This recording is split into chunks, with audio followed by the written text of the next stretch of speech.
Hello, my dear cleft surgeons. When we try to counsel parents of patients with cleft lip or palate, the first question that they ask is why and how did their child develop this problem in the first place?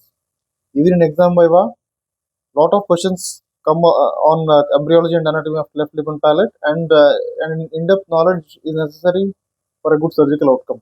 So by far, I can say that this is the most important video in this series of cleft lip and palate. So without any further ado, let's start the topic. So the story begins from where the sperm and ovum meet, from the point of fertilization. So it happens in the fallopian tube, and in the first week, the zygote stays in the fallopian tube, and then it becomes a multi-celled structure called morula. And in the second week, it enters into the uterus and gets implanted into the uterine endometrium, and this structure is called as blastocyst or blastula. It consists of two types of cells. One is embryoblast and other is trophoblast. Trophoblast gives rise to the placental structures and embryoblast gives rise to the embryo. And at third week of gestation, two important events happen in the life cycle of the embryo, which is gastrulation. Gastrulation is nothing but formation of three germ layers, which is ecto, meso, and endoderm. And at this stage, polarity is also established. Polarity means decision of which one is going to be the head end and which is going to be the tail end of the blastocyst. And second important event is neurulation. This is development of notochord, neural tube, and neural plate and nervous structures. It starts at the third week and happens until fourth week. And during fourth week, our facial development also begins. So at this stage, the embryo will be like a disc. It is called as primitive disc or germ disc.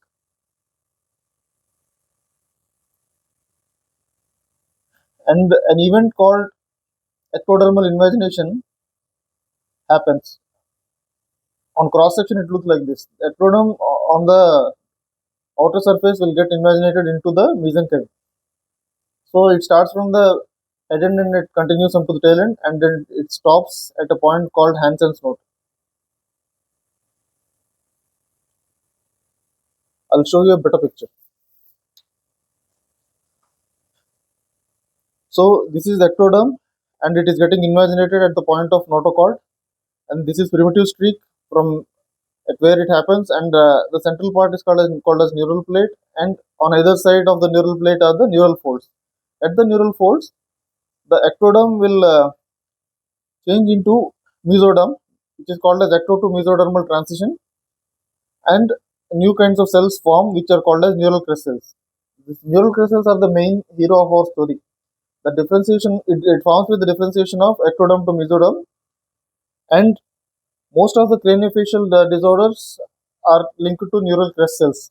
Either formation, there will be defect in the formation or migration or differentiation or proliferation of the neural crest cells. So the neural crest cells are formed on the ectoderm and then get detached from the ectoderm. Just like cancer cells, they metastasize into various arches, first and second arch, and then gives rise to the structures, multiple structures, which like odontogenic tissue, eye muscles, neural tissue, and peripheral and central nervous system. And this is mediated by multiple transcription proteins like WNT, BMP, and SHH. These are genes which gives rise to the transcription proteins. Transcription proteins are nothing but proteins that regulate DNA replication and cellular formation. So WNT is the main transcription protein which gives rise to the neural crest cells, and BMP or bone morphogenic protein gives rise to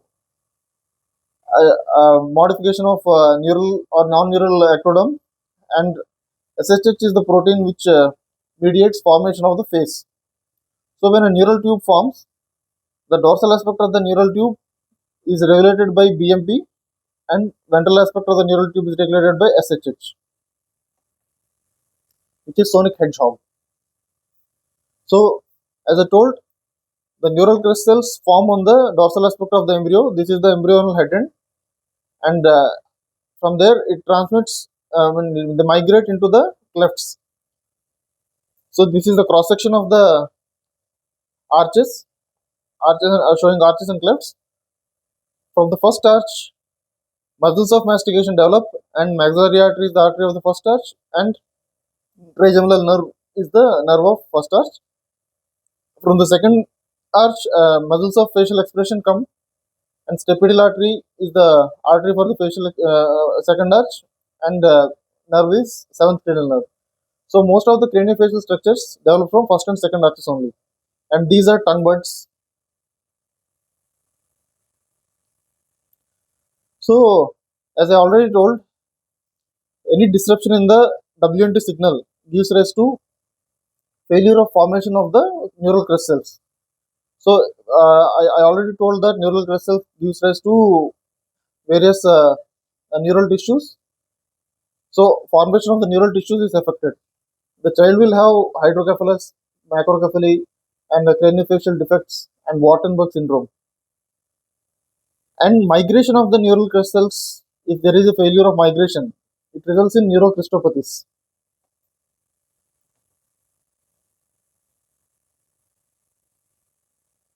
Charge syndrome is a neurocrystopathy which is characterized by coloboma, cardiac defects, corneal atresia, and multiple ear abnormalities. The migration happens with chemotaxis only, just like phagocytosis, or we can say like cancer cells. And the neural crystals come and settle into the arches, pharyngeal arches, in first and second arch. They differentiate over there, and then they proliferate. If there is any disruption in proliferation of or differentiation, usually it happens in case of maldevelopment or underdevelopment of stapedial artery, which results in craniofacial microsomias, and Treacher-Collins syndrome and Dejo's syndrome also have the same problem, where there will be disruption in the proliferation of neural crystals. So at fourth week, the neural crystals go into the pharyngeal arches and settle over there. Initially, and I'll show you one more picture. Initially, the pharyngeal arches uh,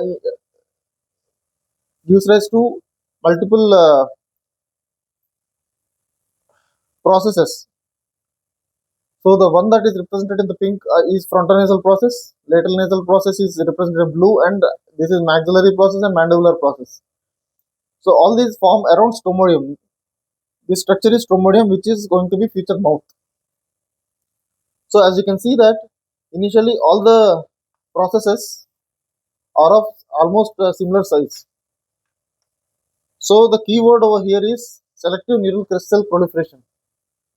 So because of the selective neural crystal proliferation, some of the processes increase in size, whereas some stay in the same size. So that is why though frontonasal process and lateral nasal process initially are of the same size, frontonasal process increases in size and lateral nasal process stays same, and then lateral nasal process gives rise to only ala of the nose, whereas frontonasal process it gives rise to the tip of the nose, columella, midline philtrum of the lip, and also tubercle of the lip. And mandibular process gives rise to lip, jaw, lower jaw, and tongue, middle ear, anterior two-thirds of the tongue, middle ear, and mandible. And maxillary process gives rise to the cheek area, maxilla, and also lateral aspect of the lip. So lip is a complex structure with upper lip, with the central part of the upper lip comes from the frontonasal process or medial nasal process. So medial and lateral nasal processes are parts of the frontonasal process. Initially, frontonasal process develops like this, and then two bulges on the frontonasal process is called nasal placodes form, and inside the nasal placodes, two pits form which are called as nasal pits. and on either side of the nasal pit, medially will be the medial nasal process, on the laterally will be the lateral nasal process. So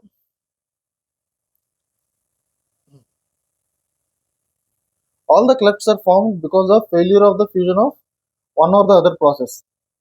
For example, failure of fusion of the frontonasal process and uh,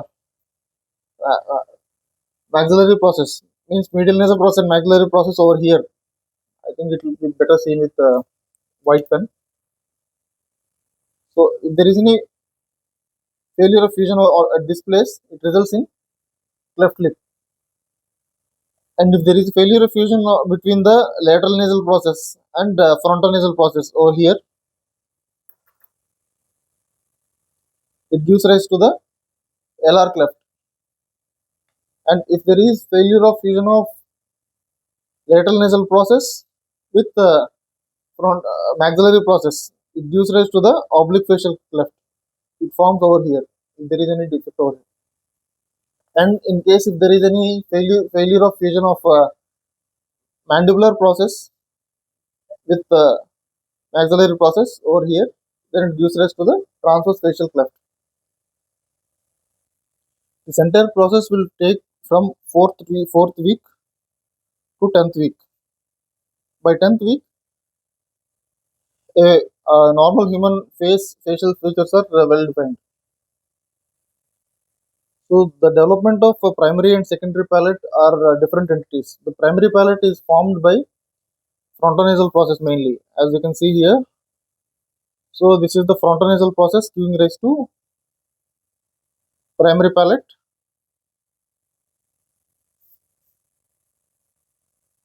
and the secondary palate is formed by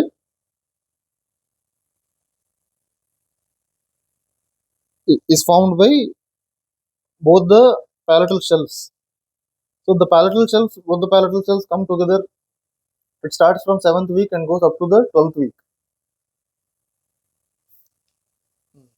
So initially, so this is tongue,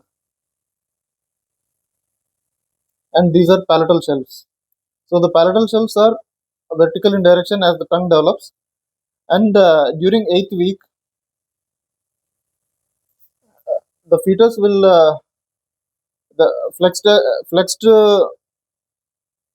neck of the fetus will slowly start unrolling, yeah, like this, and then as the neck extends, the mandible opens up and the tongue is drawn down, and the palatal cells will be oriented on in horizontal direction. So these palatal cells fuse start fusing from 7th week, and it goes until 12th week.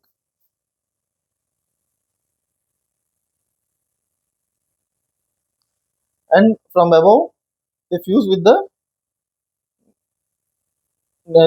nasal septum. So the fusion of both the palates and nasal septum happens by a process called ectodermal apoptosis. So as you can see, the black ink is ectoderm and the yellow ink is mesoderm. So when both the palatal shelves come close to each other, so it will result in apoptosis of the ectodermal cells, and they both fuse together to give one single unit called as palate.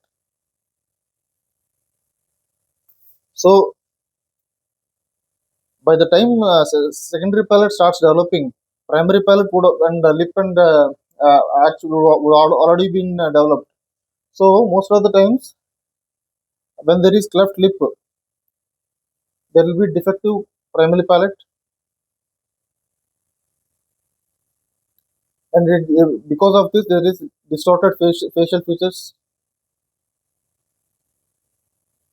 and it prevents the palatine shells to come into contact with each other, and it results in cleft of secondary palate.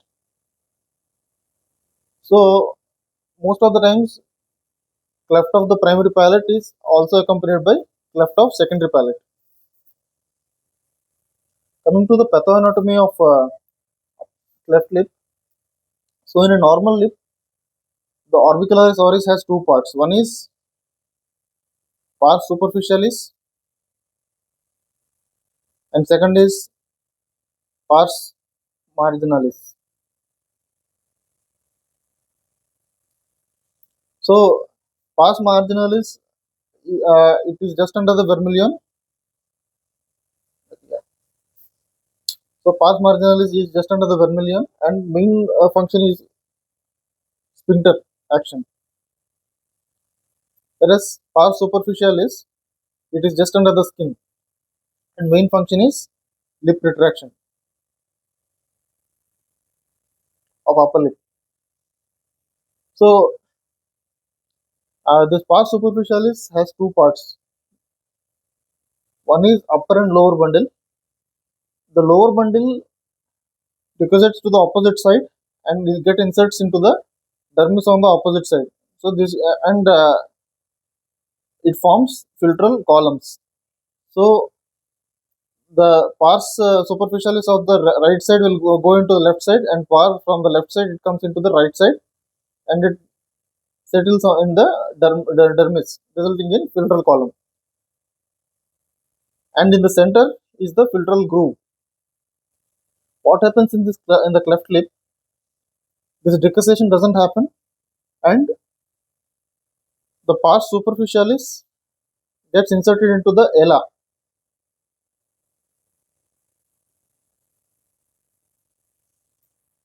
So there is lower lateral cartilages are displaced inferiorly and posteriorly and in lateral direction, resulting in collapsed nose.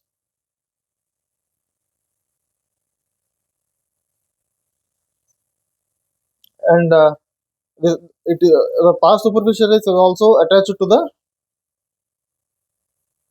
over here piriform fossa, piriformis rim. So and orbicularis oris is attached to the caudal septum on the non-cleft side, resulting in septal base deviation.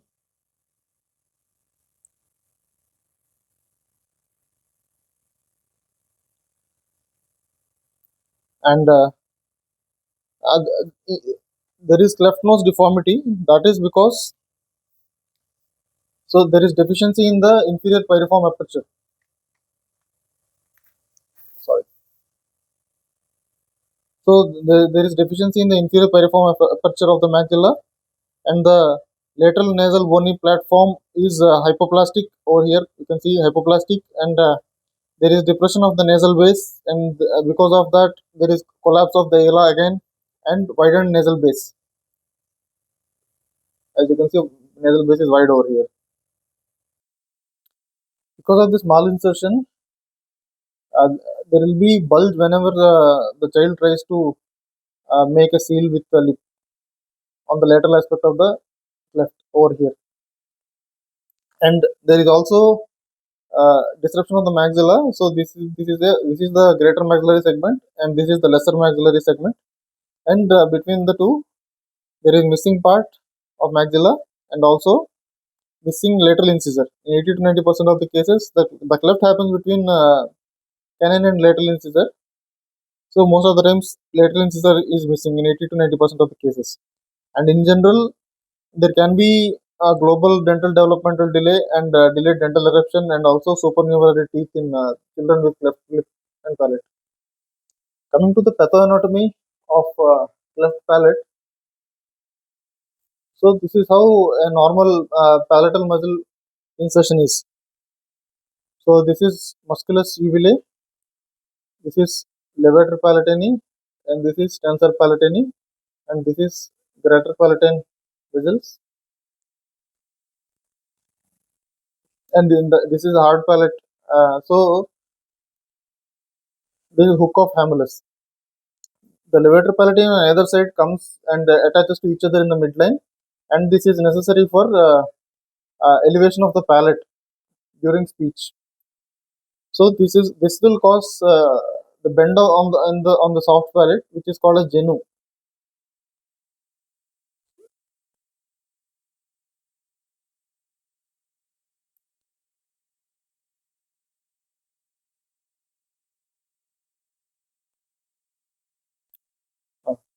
So this is tongue, and this is soft palate. Soft palate comes and touches the posterior pharynx during speech and during swallowing. So this is called as because of the and in cleft palate there is abnormal insertion of levator palatini, tensor palatini muscles and musculocivile and tensor tympani also at the posterior edge of the hard palate. So this results in incompetence of lateral levator palatini to come and touch the posterior pharyngeal wall, resulting in velopharyngeal incompetence.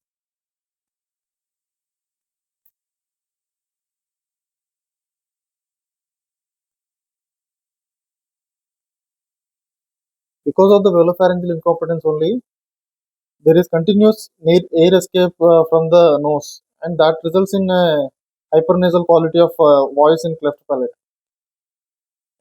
The levator palatini is supplied by uh, vagus nerve, 10th cranial nerve, and all the other pharyngeal muscles are also supplied by vagus. And tensor tympani is a first order derivative, and it is supplied by trigeminal nerve. As you can see in the picture, the tensor palatini can goes around the hook of hamulus, and then it gets inserted to the opposite side. So this will create a pulley action, which will close the eustachian tube. And in cleft palate, both tensor tympani and tensor palatini and levator palatini are attached to the posterior end of the hard palate, and thus there will be failure of the eustachian tube, resulting in serous otitis media.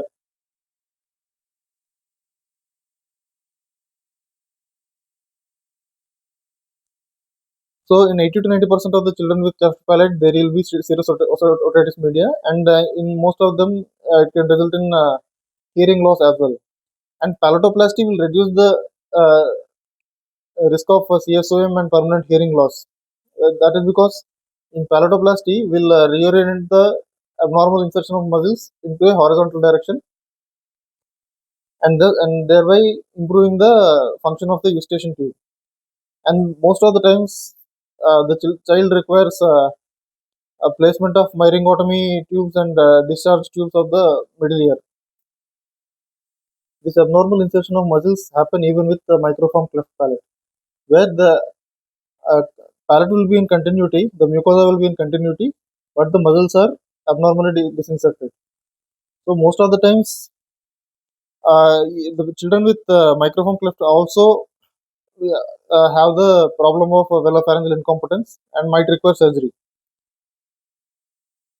And one important question is, when do we operate cleft, cleft lip or palate? So the timing of surgery. Cleft lip should be operated at 3 to 6 months of age. It can be done even as a newborn, but there will be because of lung immaturity, it will be a little more risk. So once the child acquires lung immaturity at the age of 3 to 6 months, then lip can be corrected. And palatal correction. So why do we do palate correction in the first place? It is the main primary goal of palate correction is for speech. So one school of thought is that if there is a complete cleft of the palate, the entire palate has to be repaired in one go at the age of 9 to 12 months before the child starts speaking. Because and the second school of thought is that the primary soft palate has to be repaired a little earlier, followed by hard palate later at 4 to 5 years of age. That is because when hard palate is repaired at early age, it results in scarring. Because in hard palate surgery, the flaps are elevated and the raw areas are left to heal by epithelialization for later. So that results in maxillary hypoplasia and facial deformity later. The growth will be restricted. But now it is agreed that treating a maxillary hypoplasia as a adolescent is much easier than treating a speech deformity. So the children who are treated at 4 to 5 years of age, operated at 4 to 5 years of age, have better maxillary growth at the cost of speech.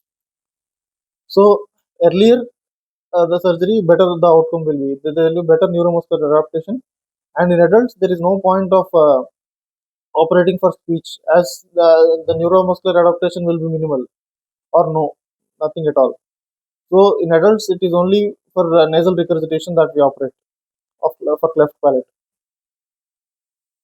They already would have acquired maladaptations and misarticulations as an adult, and there can be problems with feeding in cleft palate, mainly because the child cannot maintain a suction because there is no lip seal. If the child is having cleft lip, and also because of velopharyngeal incompetence, he cannot create a negative suction pressure inside his mouth.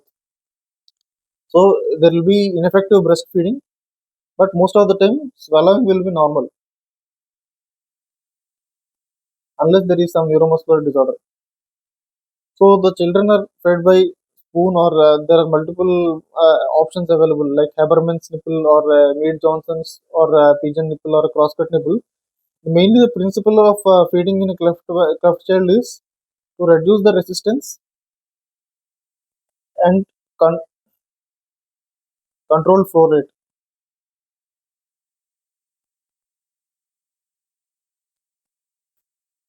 So even for a normal feeding nipple, the size of the hole can be increased such that there will be less resistance for the child, and the child will not get tired while swallowing and while trying to take the feeds.